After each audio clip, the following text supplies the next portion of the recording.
జగన్ ఇచ్చిన చెక్కు ఇంకా అందలేదు అంటూ సెటరికల్గా అయితే హోమ్ మినిస్టర్ వంగలపూడి అనిత అయితే మాట్లాడుకుంటూ వచ్చారు. మరి అసెంబ్లీలో ఈ మాట విన్న తర్వాత సోషల్ మీడియాలో అయితే ఆ వీడియో ఫుల్ చక్కర్లు కొడుతూ వచ్చింది.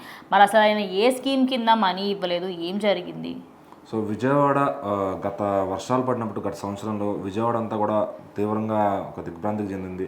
ఆ వరదల్లో కూడా అందరూ కూడా చాలా నష్టపోయారు. సో వాళ్ళందరికీ కూడా సినిమా హీరోలు కానీ రాజకీయ నాయకులు సైతం అందరూ కూడా వాళ్ళకి తోచిన సహాయం వాళ్ళు చేశారనమాట. సో ప్రభుత్వంలో చంద్రబాబు గారు నిలబడి రాత్రి పగలని తేడా లేకుండా అక్కడే ఆయన ఒక వెహికల్ ఏర్పాటు చేసుకుని నిరంతరం అక్కడే అది ఒక 10 రోజులు అది ఆ ప్రాబ్లం సాల్వ్ అయ్యే వరకు అక్కడే నిలబడి చేశారు. సో మరి అందరూ కూడా ఫుల్ పోలీసులు అందరూ కూడా అక్కడే ఉండి వాళ్ళకి ఏం కావాలో సాయం చూసుకుని ఫుడ్ ప్యాకెట్స్ అవన్నీ కూడా టైంకి అందిస్తూ వాళ్ళని ఆ ప్రాబ్లం నుంచి గట్టెక్కిచ్చారు. తర్వాత ఎవరెవరైతే బళ్ళు కానీ షాపులు కానీ నష్టపోతే వాళ్ళకి ఇన్సూరెన్సులు లాంటివి వేసి లేదంటే ఇమ్మీడియట్గా ఎక్స్గ్రేషియల్ ఏమన్నా రావాల్సి వస్తే అవి వేసి అందరినీ కూడా ఒక ఒడ్డుకు తీసుకొచ్చారనమాట. సో మరి ఆ టైంలో కూడా వాళ్ళు ఏదో రాజకీయం చేయాలని ట్రై చేశారు కానీ అది వాళ్ళ వల్ల కాలేదు. ఎందుకంటే సహాయం అందుకున్న వాళ్ళు ఏం మాట్లాడలేదు కాబట్టి. ఎందుకంటే వీళ్ళ హయాంలో అయితే సహాయం అందుకోలేని వాళ్ళు నోరు తెరిచి మాట్లాడారు. బట్ ఏంటంటే టీడీపీ వాళ్ళు చేస్తారు కాబట్టి అందరూ సహాయం అందుకున్నారు కాబట్టి అసలు ఆ వరద దాని గురించి అందరూ కూడా ఎవరు కూడా మాట్లాడాలి బయటకు వచ్చి మాకు ఇది అందలేదని చెప్పిన వాడు లేడు. ఎందుకంటే వాళ్ళకి ఫుడ్ దగ్గర నుంచి అవసరం అయ్యి ఒక నెల రోజులకు సరుకుల వరకు కూడా అన్నీ అందించారు.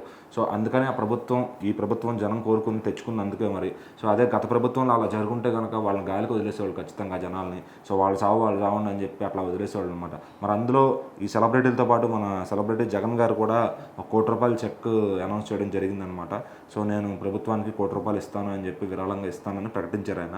సో మరి ఇప్పటికీ దగ్గర మళ్ళీ వర్షాలు కూడా రావస్తున్నాయి. ఈ కాలం కూడా మొదలవుతుంది ఎండాకాలం తర్వాత. మరి అలాంటి సమయంలో సంవత్సరం దగ్గర అవుతున్నా కూడా ఆయన ఆ చెక్ని అయితే అందివ్వలేదంట.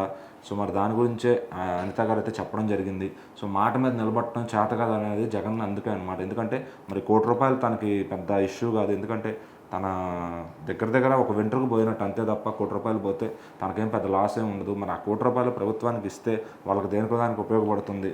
సో వరద బాధితులకు కాకుండా ఇప్పుడన్నా దేనికో దానికి బడ్జెట్లో వేసుకుని దాన్ని ఉపయోగించుకుంటారు. సో మరి జగన్ గారు అది ఇవ్వకపోగా ప్రచారం అయితే చేసుకున్నారు ఇస్తానని చెప్పి. సో మరి అలాంటి మాట మీద నిలబడని వ్యక్తి కాబట్టి ఈరోజు కనీసం అపోజిషన్ కూడా ఆయనకు దక్కలేదని చెప్పాలి. సో మరి ఆయన వీళ్ళందరూ ర్యాగింగ్ చేయడంలో తప్పే లేదు. ఎందుకంటే గత 5 ఏళ్ల పాటు నియంత పరిపాలన చేస్తూ డబ్బుల్ని తన వాళ్ళకి పంచుకుంటూ వాళ్ళు డెవలప్ అయ్యారు. కానీ ఏపీ రాష్ట్రాన్ని దగ్గర ఒక 50 సంవత్సరాలు వెనక్కి తీసుకెళ్ళిపోయారని చెప్పొచ్చు. సో మళ్ళీ చంద్రబాబు గారు ఇప్పుడు మొత్తం పునాదుల నుంచి మళ్ళీ మొత్తం కట్టుకుంటూ వస్తున్నారు.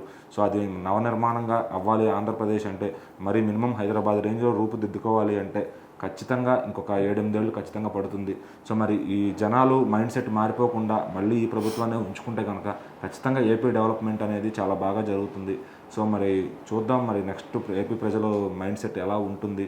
సో మరి ఇప్పటికే చూస్తున్నారు కదా జగన్ మాట మీద నిలబడిన తత్వం. ₹1 కోటి కూడా ఇస్తానని చెప్పి ఇవ్వకపోవడం అతని చేతకంతనం అది. సో మరి ప్రజలకి అది నిజంగా అర్థమైతే ఆ పరిస్థితి ఏంటి అతని గురించి అర్థమైతే కనుక మళ్ళీ అతని గురించి మాట్లాడరు, అతని రాజకీయాల్లోకి అసలు రానివ్వరు.